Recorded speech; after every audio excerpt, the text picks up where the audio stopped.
Hello guys, तो आज हम लोग स्टार्ट करेंगे एक नया टॉपिक जिसका नाम है एबॉर्शन। ठीक है। अब हम लोग देखते हैं कि जो एबॉर्शन है वो स्पॉन्टेनियस और इंड्यूस दोनों टाइप का हो सकता है। पर एक चीज़ इसमें यह है कि जो फीटल वाइबिलिटी होनी चाहिए वो लेस देन 20 वीक्स होनी चाहिए। ठीक है।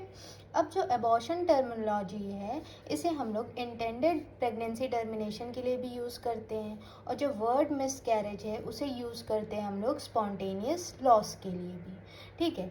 अब WHO के हिसाब से जो MTP को डिस्क्राइब करते हैं वो हम कैसे करते हैं कि जो भी टर्मिनेशन हो रहा है प्रेगनेंसी का, उसमें क्या बोलते हैं, जो एम्ब्रियो हो या तो वो लाइव हो या लाइव फीटस हो, हाँ, उसे हम लोग टर्मिनेट करते हैं मेडिकल या सर्जिकल मेथड के हिसाब से। तो उसमें जो पीरियड ऑफ वाइबिलिटी होती है वो हमेशा कम होनी चाहिए 20 वीक से, और जो उसका वेट होना चाहिए वो भी लेस देन 500 ग्राम होना चाहिए। ठीक है। अब हम लोग बात करेंगे स्पॉन्टेनियस अबॉर्शन की। ठीक है। तो स्पॉन्टेनियस अबॉर्शन में क्या होता है कि जो प्रेगनेंसी लॉस है वो बिफोर 20 वीक ऑफ जेस्टेशन होगा, और जो वेट ऑफ फीटस होगा इसमें वो लेस देन 500 या इक्वल टू 500 ग्राम होगा। ठीक है। अब इसमें क्या होता है कि जो भी पार्ट एम्ब्रियो या फीटस का जो एक्सपेल्ड होता है उसे हम क्या कहते हैं, एबॉर्टस कहते हैं। अब स्पॉन्टेनियस अबॉर्शन या जो मिसकैरेज है उसके इंसिडेंस कितने हो सकते हैं, तो उसका इंसिडेंस 10 to 15% हो सकता है। स्पॉन्टेनियस अबॉर्शन कौन से ट्राइमेस्टर में बहुत ही ज़्यादा फ्रीक्वेंट होता है, तो फर्स्ट ट्राइमेस्टर में बहुत ही ज़्यादा होता है। ठीक है। उसके बाद से उसके चांसेस कम होती जाती हैं। जैसे कोई लेडी आई है, ठीक है, तो वो पूछती है कि मैं अपने घर में कब बता दूं कि हाँ प्रेगनेंसी मतलब सही से हो गई है या कुछ भी, जैसे आई वो, तो उसे कंफर्म रिजल्ट कब बता दे अपने जो भी जहाँ वो रहती है घर में। तो डॉक्टर यही कहेगी कि 16 वीक के बाद बताइए, क्योंकि 16 वीक के बाद जो स्पॉन्टेनियस अबॉर्शन के चांसेस होते हैं वो लेस देन 1% होता है। ठीक है। अब हम लोग बात करेंगे इटियोलॉजी, क्या क्या स्पॉन्टेनियस अबॉर्शन की कॉजेज़ हैं। तो सबसे मेन जो है वो फीटल क्रोमोसोमल एनोमलीज होती हैं। ये मेजोरिटी मतलब कि 50% इसकी वजह से, जितने भी स्पॉन्टेनियस अबॉर्शन के केसेस होते हैं 50% इसकी वजह से होता है। ठीक है। मोस्ट कॉमन एनोमली क्या होती है फीटल क्रोमोसोमल एनोमली में, तो एनिबलाइडी। ठीक है। एनिबलाइडी के बाद भी अगर ऑप्शन में देखें तो ट्राइजोमीज होती हैं। ट्राइजोमीज के बाद तो मोनोसोमी ऑफ एक्स क्रोमोसोम, ठीक है, टर्नर सिंड्रोम हम देखते ही हैं, ट्राइजोमी ऑफ 16 क्रोमोसोम, ठीक है, या ट्राइपोलाइडीज। ठीक है। मतलब कि क्रोमोसोम का नंबर ट्रिप्लॉयड हो गया है। ठीक, तो 46 से डायरेक्ट 69 हो जाता है इस केस में। अब हम लोग देखते हैं कि ट्राइसोमी में भी मोस्ट कॉमन ट्राइसोमी कौन सा रिस्पॉन्सिबल होता है, तो 16 ट्राइसोमी। ठीक है। अब हम लोग देखते हैं कि जो मोस्ट कॉमन इंडिविजुअल एनिमली रिस्पॉन्सिबल होती है वो कौन सी होती है, मोनोसोमी एक्स क्रोमोसोम की। ठीक है। अब इसमें कुछ फैक्टर आ जाते हैं जैसे कि एंडोक्राइन एंड मेटाबॉलिक फैक्टर, जो कि 10 to 15% इसके लिए रिस्पॉन्सिबल होते हैं स्पॉन्टेनियस अबॉर्शन के लिए। सबसे पहले हम लोग देखेंगे इसमें भी एंडोक्राइन। तो एंडोक्राइन में क्या होगा, ल्यूटियल फेज डिफेक्ट, इसकी वजह से इम्प्लांटेशन और प्रेजेंटेशन होता नहीं है। ठीक है। और किसकी वजह से, क्योंकि प्रोजेस्टेरॉन की डेफिशिएंसी हो जाएगी, कहाँ से, कॉर्पस ल्यूटियम से। अब मेटाबॉलिक फैक्टर्स की बात करें तो जैसे थायराइड डिजीज़ में हो सकता है, डायबिटिक मेलाइटस में हो सकता है। ठीक है। अब थर्ड हम लोग देखते हैं एनाटॉमिकल एबनॉर्मेलिटीज़। ठीक है। ये रिस्पॉन्सिबल होता है 3 to 38%। मोस्टली ये कब होता है, सेकेंड ट्राइमेस्टर अबॉर्शन कॉज करता है। ठीक है। जैसे कि सर्वाइकल इनकॉम्पिटेंस हो गया, congenital mall formation of uterus जैसे कि सेप्टिक यूटेरस है, और फिर बाइकॉर्नुएट, ऐसे हमने पढ़ा है पहले भी। ठीक है। अब उसके बाद देखते हैं यूटेराइन फाइब्रॉइड के केसेस में भी हो सकता है, इंट्रा यूटेराइन एडहेशन के केस में भी हो सकता है। ठीक है, स्पॉन्टेनियस अबॉर्शन।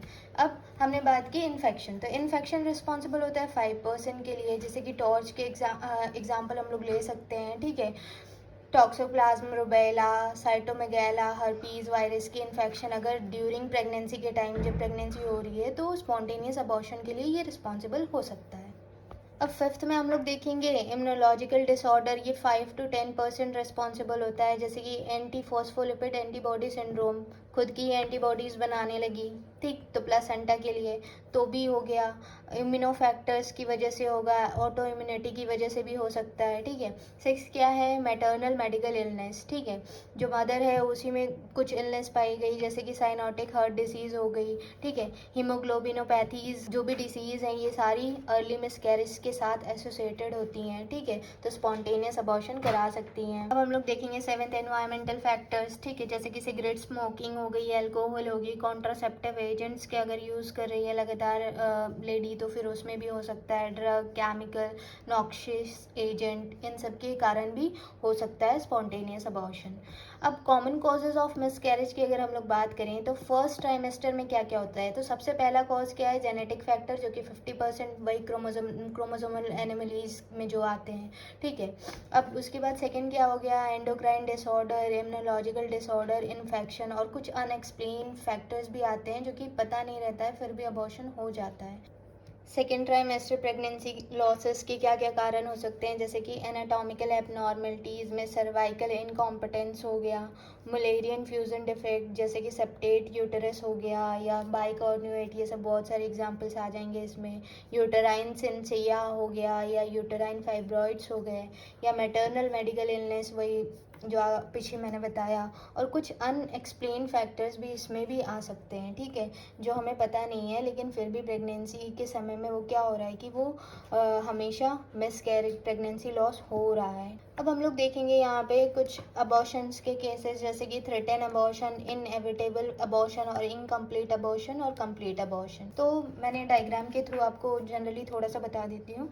जैसे थ्रेटन अबॉर्शन है तो उसमें क्या होता है कि ब्लीडिंग हुई है पर एक्सपल्शन नहीं हुआ है, ऑस क्लोज होती है यहाँ पे, ठीक, तो इसे हम लोग कंटिन्यू कर सकते हैं, ये आगे कंटिन्यू हो सकती है मैनेजमेंट के हिसाब से, ठीक।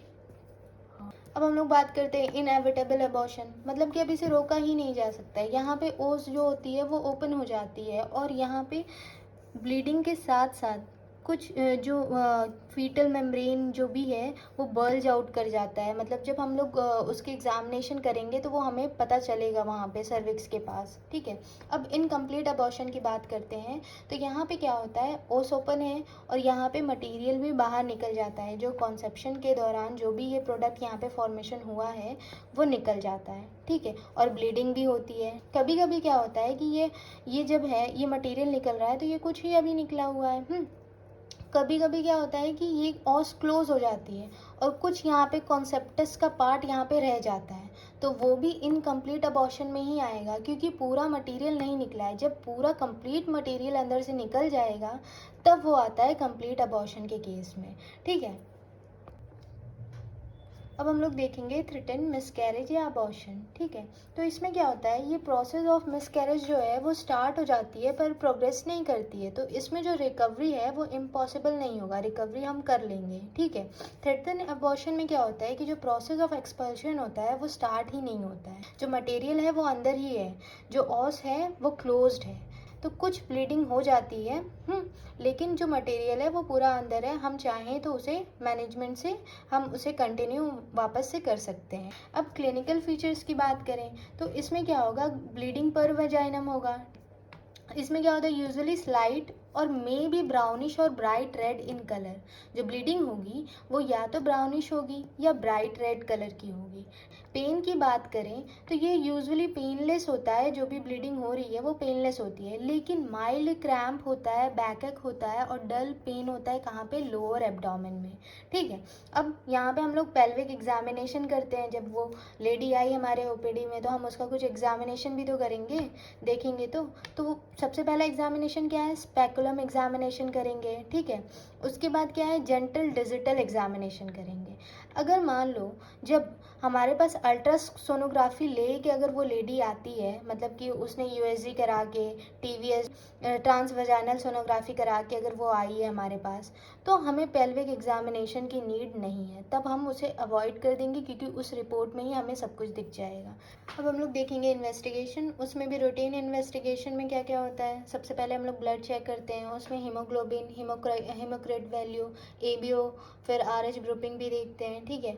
अगर मान लीजिए कि इनएविटेबल अबॉर्शन के केस में क्या होता है, ट्रांसफ्यूज़न की भी ज़रूरत पड़ती है। अब RH negative non immunise women है तो उसके केस में हमें एंटी डी गामा ग्लोबिन भी देना पड़ सकता है। अब हम लोग देखते हैं यूरिन टेस्ट भी उसमें देखेंगे, तो ये बहुत ही ज़्यादा हेल्पफुल नहीं होता है, क्योंकि इसमें क्या होता है कि जब फीटल की डेथ हो जाती है ना, तो उसके बाद भी ये बहुत ही टाइम तक पॉजिटिव टेस्ट देता है। ठीक है। अब अल्ट्रासोनोग्राफी की बात करें, TVS जब हम कराते हैं तो ये कन्फर्म प्रेगनेंसी जो है उसका कन्फर्मेशन बताता है, और साथ ही साथ लोकेशन बताएगा, वायबिलिटी भी बताएगा। अब हम लोग देखते हैं कि जो जेस्टेशनल सैक होता है वो कब विजिबल होता है, early age 4 to 5 week of gestation. ठीक है। योग सैक को हम कब देख सकते हैं, 5.5 वीक के लगभग। और जो एम्ब्रायो है उसे हम लोग अबाउट 6 वीक तक हम देख सकते हैं, और साथ ही साथ उसमें कार्डियक मोशन या उसे हम कार्डियक एक्टिविटी भी कहते हैं, ठीक है, वो प्रेजेंट होती है उसमें। अब जब थ्रेटन अबॉर्शन के साथ कोई लेडी आई है कि तो उसके पास हम उसके पास क्या चांसेस है कि प्रेगनेंसी कंटिन्यू हो सकती है कि नहीं, तो हमारे पास ये होता है कि 98% चांस होता है कि उसकी प्रेगनेंसी को हम कंटिन्यू आगे करा सकते हैं। ठीक है, अगर वो चाहे तो। ठीक। अब हम लोग बात करते हैं एनएम्ब्रियोनिक सैक कब देखा जाता है। तो जो मीन जेस्टेशनल सैक डायमीटर होता है, अगर वो 25 मिलीमीटर से बड़ा या उसके बराबर हो और उसमें एम्ब्रियो ना दिखे, तब हम उसे सजेस्ट कर सकते हैं कि वो एनएम्ब्रियोनिक सैक है, और साथ ही साथ ये भी सजेस्ट कर सकते हैं कि ये अर्ली प्रेगनेंसी फेलियर है। जो सीरम प्रोजेस्टेरॉन वैल्यू होता है, अगर वो 25 नैनोग्राम पर ml से ज़्यादा हो या उसके बराबर हो, तो हम ये कह सकते हैं कि जो प्रेगनेंसी है वो वायबल होगी। अबाउट 90% केसेस में ये देखा गया है। ठीक है, कि अगर सीरम प्रोजेस्टेरॉन का वैल्यू 25 नैनोग्राम पर ml से ज़्यादा है या उसके बराबर है, तो जो प्रेगनेंसी है वो वायबल होती है। सीरियल सीरम HCG लेवल की अगर हम लोग बात करें, तो ये फीटल वेलबींग को असेस करने के लिए बहुत ही ज़्यादा हेल्पफुल होता है।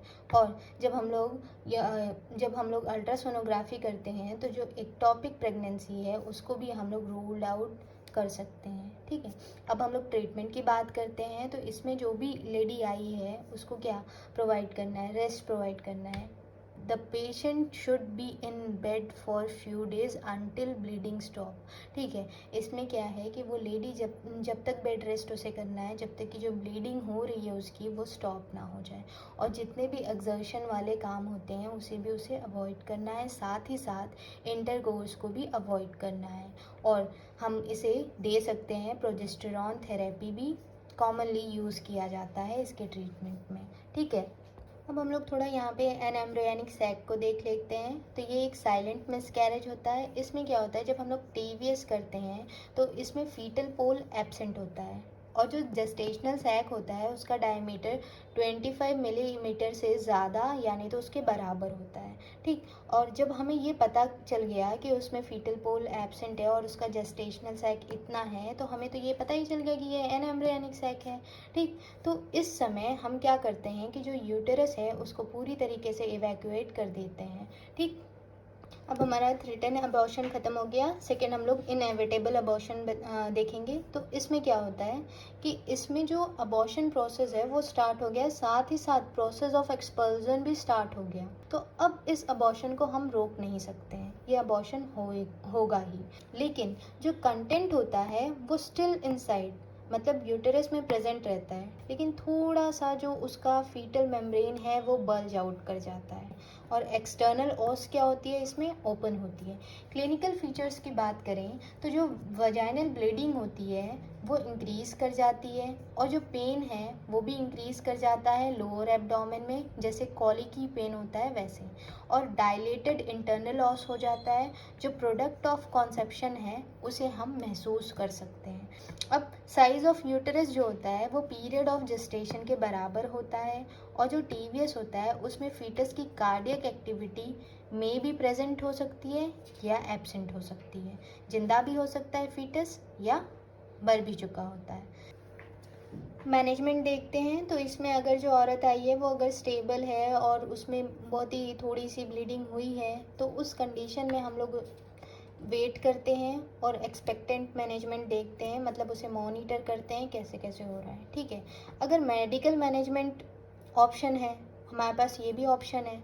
तो उसमें क्या होता है कि हम लोग उसे कुछ ड्रग प्रोवाइड करते हैं जिससे कि जो प्रोसेस ऑफ एक्सपल्शन है वो फास्ट हो जाए, मतलब कि जल्दी हो जाए। तो जैसे कि हमने मीज़ोप्रोस्टॉल दे दिया 800 माइक्रोग्राम, ठीक है, तो उससे जो भी उसका जो भी कंटेंट जो कॉन्सेप्टस अंदर है वो जल्दी से निकल जाएगा, ठीक है। अगर जो पेशेंट है वो आई है हमारे ओपीडी में, वो बहुत ही ज़्यादा सही नहीं कंडीशन है, उसके वाइटल्स सही से काम नहीं कर रहे हैं, उसे मेडिकल मैनेजमेंट देने की एकदम ज़रूरत है, और एक्सेसिव ब्लीडिंग हो गई है उसकी, तो हम लोग सर्जिकल मैनेजमेंट यूज़ करते हैं in the form of suction और एवैक्यूएशन, ठीक है। और जो ब्लड लॉस है उसे हम लोग करेक्ट करते हैं आईवी फ्लूइड थेरेपी के द्वारा और साथ ही साथ ब्लड ट्रांसफ्यूज़न के द्वारा।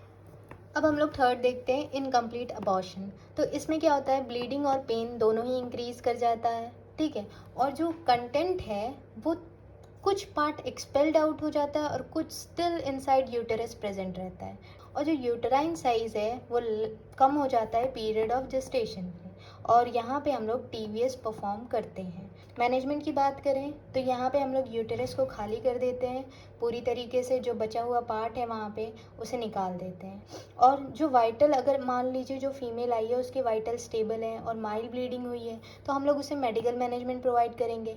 लेकिन वो उसके जो वाइटल्स हैं वो अनस्टेबल हैं और जो ब्लीडिंग पर वजाइनम है वो बहुत ही ज़्यादा एक्सेसिव हो गई है और साइन और सिम्टम्स हैं इन्फेक्शन के, तो उस समय हम लोग सर्जिकल मैनेजमेंट यूज़ करेंगे, उसमें हम लोग इवैक्यूएशन और सक्शन करेंगे। अब हम लोग बात करते हैं कंप्लीट मिसकैरेज की। तो इसमें जितना भी प्रोडक्ट होता है कॉन्सेप्शन का वो सारा का सारा निकल जाता है, ठीक। और क्लिनिकल फीचर्स इसमें देखें तो जो भी एब्डोमिनल पेन था वो सारा का सारा सबसाइड हो गया, वजाइनल ब्लीडिंग भी जो है वो एकदम ट्रेसेस या पूरी तरीके से ख़त्म हो गई, ठीक। जो साइज़ ऑफ यूटरस है वो जेस्टेशन पीरियड से बहुत ही ज़्यादा छोटा हो गया, और जो सर्वाइकल ओस है वो पूरी तरीके से क्लोज हो जाता है, और जो फ्लैशी मास का पैसेज था पर वजाइनम से वो पूरी तरीके से कंप्लीट, मतलब पूरी तरीके से पूरा हो जाता है। जो भी फ्लैशी मास अंदर बचा हुआ था वो पूरी तरीके से निकल चुका है, ठीक है। और टीवीएस में हम लोग देखते हैं कि एम्प्टी यूटेराइन कैविटी, जो यूटेरस है उसकी पूरी कैविटी खाली हो जाती है, ठीक। Thank you.